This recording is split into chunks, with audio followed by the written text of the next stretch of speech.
Good afternoon, everybody.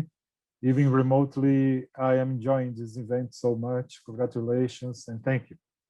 Well, I'm Sidney Ribeiro from the Sao Paulo State University in Brazil, and these are my dear co-authors who have worked in our group and are responsible for the results I will show you today. Before starting, let me show where I come from, in fact, where I am now. This is Brazil in South America. The country is organized in states, and this is the state of Sao Paulo in the southeast part of the country. Here in the state of Sao Paulo, you have one of the largest cities in the world with the same name, the city of Sao Paulo. And here, 300 kilometers from the city of Sao Paulo, in the very center of the state, is where I live, Araraquara. This strange name comes from the native inhabitants that were here before the Europeans started to arrive in the 16th century. Araraquara is a native word, meaning that here the sun lives. Our university, the University of the State of Sao Paulo, is distributed all over the state, and we are in fact present in 24 cities. Each point you see in this map is a campus of our university. The Institute of Chemistry, where I work, is located here in Araraquara. These are some pictures of Araraquara. It is known as the world capital of oranges. It's in fact a nice city where to live, and I invite you to come to Brazil and visit us. These are undergraduate and graduate students and researchers from our group, and I thank each one of them for the hard work. This picture was taken 2 years ago in the celebration of the International Day of Light. It is on May 16. We could not celebrate the last 2 International Days of Light, last year and this year, since we are all confined at home. I hope next year we can be all vaccinated and we can take another picture like this one. And this is a list of good friends and collaborators from Brazil and other countries with whom we have been working in the last years. This is without any doubt the best part of our work, to make friends all over the world. I'd like to thank them all for the work and friendship. These are the Brazilian agencies that give us the money. They must be very much acknowledged. And this is the Brazilian National Institutes of Photonics, which is a national network on photonics. This is the website for those of you who want to know more about this initiative to show and expand photonics in our country. And this is the joint international research unit created between our university and Université Laval in Canada, with whom we also have been working in the last 5 years. This is also a very nice initiative, and I will be happy to explain you more about that if you want. This is what you see when you access our website.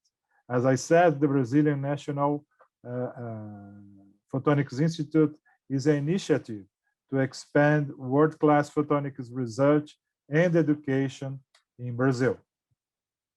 I think I don't need to explain that, but photonics is what we call a key enabling technology.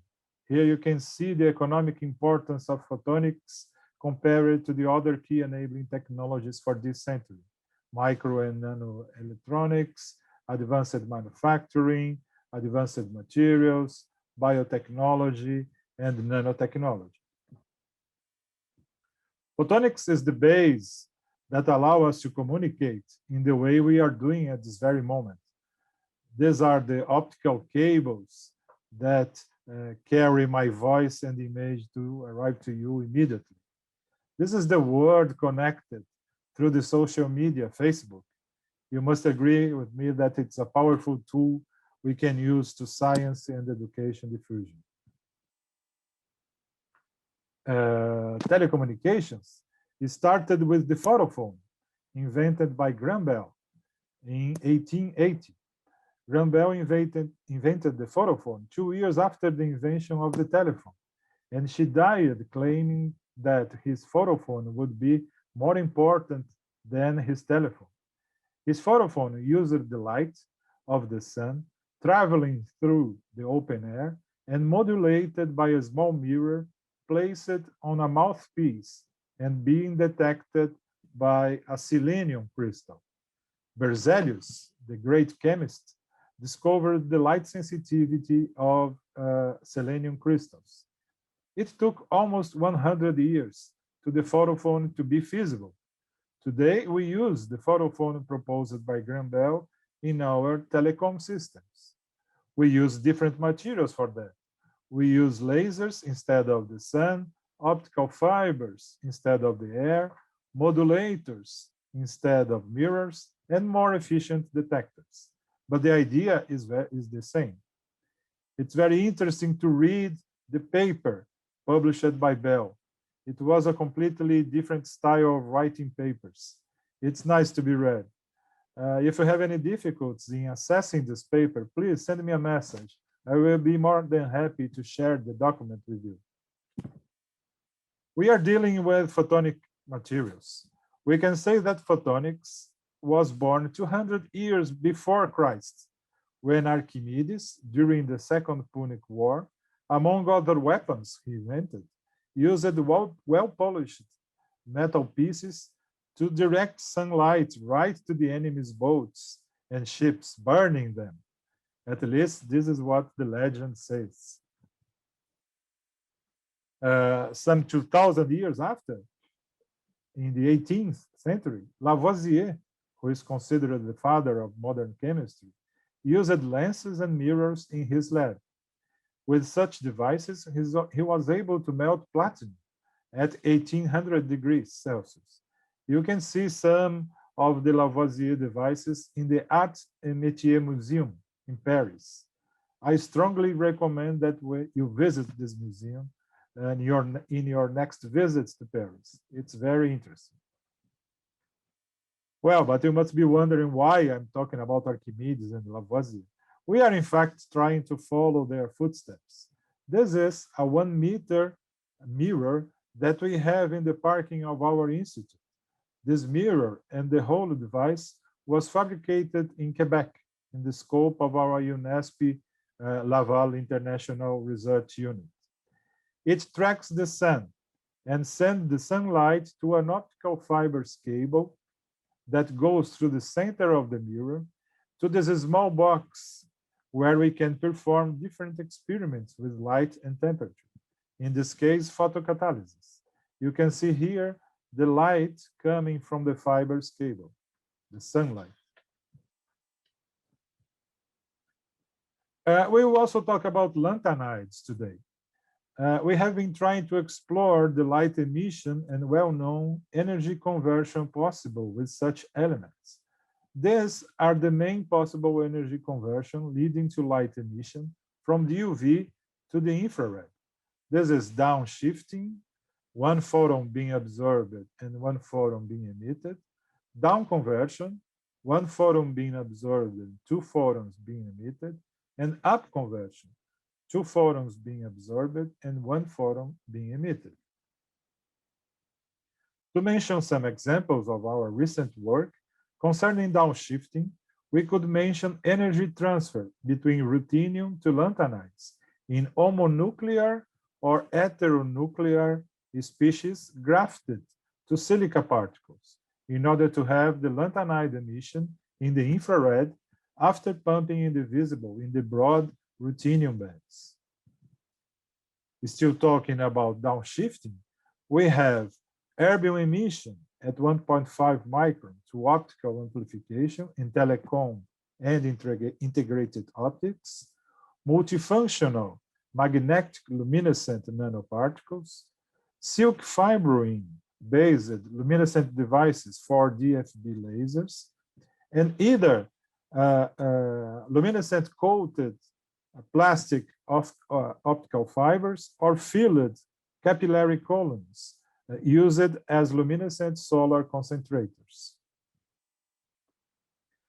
Concerning down conversion, we have the absorption of one visible photon being converted in two infrared photons in praseodymium ytterbium doped glasses This is the so-called 200% quantum yield process. Concerning upconversion, that is, higher energy photons being generated by pumping with lower energy photons, we can say that there are three main processes for that. The first one is obtained with the photochemical process, known as TTA, to triplet annihilation, possible with molecules like this metalloporphyrins and rubrin. The second one is obtained with pulsed femtosecond laser. You have here a schematic energy levels diagram showing the energy levels of europium and the excited state of a hypothetical organic ligand. It absorbs strongly in the UV, and the energy can be transferred to the emitting ion, in this case, europium. This is what we call antenna effect. The visible emission can also be obtained by pumping with infrared, by pumping with the pulsed femtosecond laser. And in this case, we can have what we call a multi-photon absorption process. And finally, the third process involves infrared low-power lasers and lanthanide ions like erbium and ytterbium. In this case, ytterbium absorbs infrared photons with afterwards energy transfer to erbium. This process can populate higher energy levels of erbium, and you observe the visible emission. This is the process we have been using. We have an ytterbium-erbium doped nanoparticle that emits visible light under infrared emission. Concerning the emitting levels, you can see here that these two lines observed in the emission comes from these two close levels. They are so close in energy that they are connected through a Boltzmann distribution. It means that the relative ratio of these two lines occurring in the green for erbium shows strong dependence on the temperature. That is, you can measure temperature by measuring this kind of spectrum. We can use these nanoparticles as local thermometers. This is a very hot subject today with applications from biology to electronics. You can measure, for example, by using these materials, the temperature inside the cell, for example.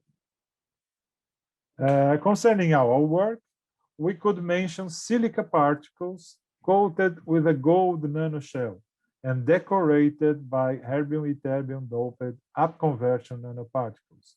By shining in the infrared, we could heat locally the system due to the resonance with the gold nanoshell plasma, and at the same time measure the local temperature from the visible upconversion emission. So we have here a nanoscale nanoheater and a thermometer device. And to finish with these initial examples, we come to the infrared activated photocatalysis, possible in systems like this one. We have here a nanoparticle, an upconversion nanoparticle, coated with the well-known titanium oxide photocatalyst. By shining in the infrared, the nanoparticle will emit the UV light that we need to sensitize the photocatalyst and to have the photocatalysis process. So, concerning photocatalysis, let me show some other materials we have been working with. The first one is bismuth vanadate. We have considered bismuth vanadate together with upconversion nanoparticles and also different light sources like the sunlight and blue LEDs. So we could sensitize our photocatalyst either by infrared excited upconversion visible light, or the blue light from the LED, or the natural light from the sun. Bismuth vanadate was prepared by a rapid microwave-assisted hydrothermal method By playing with the pH and the temperature, we could obtain different materials. Depth conversion, nanoparticles were also obtained either with a microwave-assisted hydrothermal method or by using EDTA. In this way, we could control shape and phase of our nanoparticles. Here we have some images of the different morphologies obtained for the bismuth vanadate as a function of the pH in the synthesis. pH 1, pH 3, pH 6, 8, 9.5, and a high resolution image for pH 3.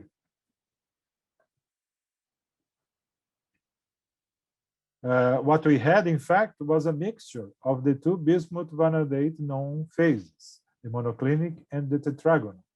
The relative content could be obtained from X-ray diffraction and Raman measurements. Here we have the variation of the band gap as a function of the synthesis pH, obviously very important concerning the photocatalysis. We have at left the absorption spectra, and at right the Kubelka-Munk DRS spectra for bismuth vanadate samples prepared using different pH at a fixed microwave treatment time, 15 minutes, and fixed temperature, 180 degrees. We tested our photocatalysts against some dyes and pharmaceuticals. Here we have some results.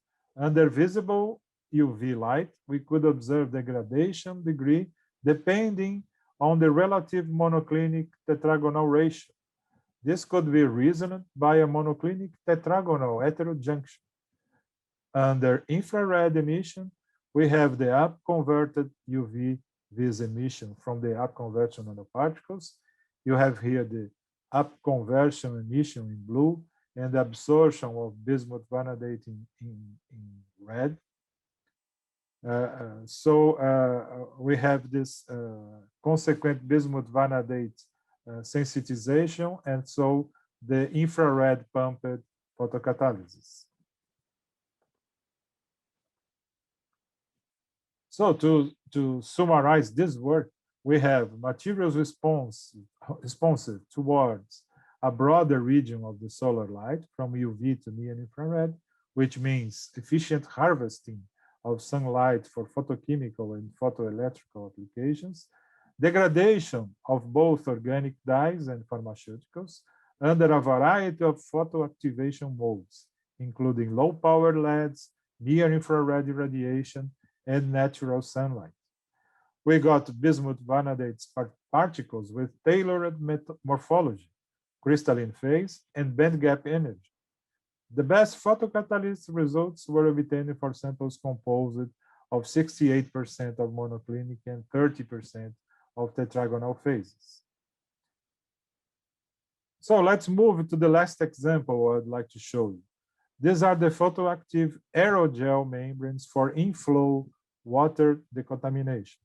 We have been studying cellulose aerogels. These materials have been obtained by supercritical drying of bacterial cellulose hydrogels. We have obtained new organic-inorganic hybrids by the in situ growth of molybdenum sulfide on the cellulose fibers. We all know that cellulose is produced mostly from trees, and I must say that despite cellulose being considered a green polymer, the chemical process to extract cellulose from trees is extremely pollutant. But also bacteria produce cellulose in a much greener process. This is the bacteria, Gluconacetobacter chilenus, and the fibers you see here is a kind of extrusion are produced by the bacteria. You just give sugar to them and they give you this very resistant hydrogel that when you dry it, you have a paper-like membrane. When you see this membrane in an electron microscope, you see this nanometric network. This material presents a high mechanical resistance. It's 180% of water and 2% of pure cellulose, presenting this 3D nanometric network. And this means that we have an open structure. is easy to functionalize, easy to be used, for example, in slow delivery. The cellulose based materials that we can obtain from these green hydrogels are what we call a real multifunctional material. From the initial hydrogels, you can obtain materials to treat difficult wounds and burns. You can also produce tubes to replace blood cell vessels and arteries, and also therapeutic contact lenses. You can also add silver nanoparticles and propolis, the wax produced by bees, to get what we call a second generation bandage, with the properties of silver nanoparticles and propolis being added. You can also dry the hydrogels, and you do that, you get somewhat opaque paper-like membrane, very resistant, but you can have a completely transparent membrane by adding some siloxanes to the membranes. We have been using these transparent substrates in order to have flexible OLEDs. You can also hydrolyze the cellulose in a controlled way to get cellulose whiskers that above a critical concentration in water will self-assemble, leading to some nematic chiral phases in order to have cellulose reflective films. You can also add some chemicals like phosphotungistic acid in order to have photochromic materials. In a reversible way, these membranes under visible light change color from transparent to blue due to the redox properties of tungsten species. And finally, you can dry membranes in supercritical CO2 in order to have the cellulose aerogels. These materials have been obtained by CO2 supercritical drying of bacterial cellulose hydrogels.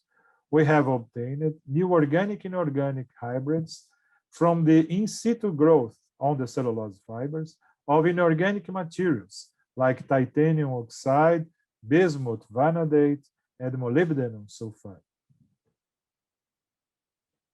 Cellulose is mechanically stable, flexible, and macroporous, while semiconductors display unique photocatalytic and surface properties and tanning porous structure, so that these new organic-inorganic aerogels gather the good properties of both components, bacterial cellulose and inorganic compounds, which make them suitable for environmental applications. So this paper was published recently. These new cellulose molybdenum sulfide hybrid aerogels have been studied towards water decontamination. Molybdenum sulfide was grown on bacterial cellulose membranes, and hybrid aerogels were obtained by supercritical drying. You can see here the molybdenum sulfide nanoflakes grown on cellulose fibers. The composite membranes were tested for its photocatalytic properties towards dyes and chromium-6 in a homemade reactor.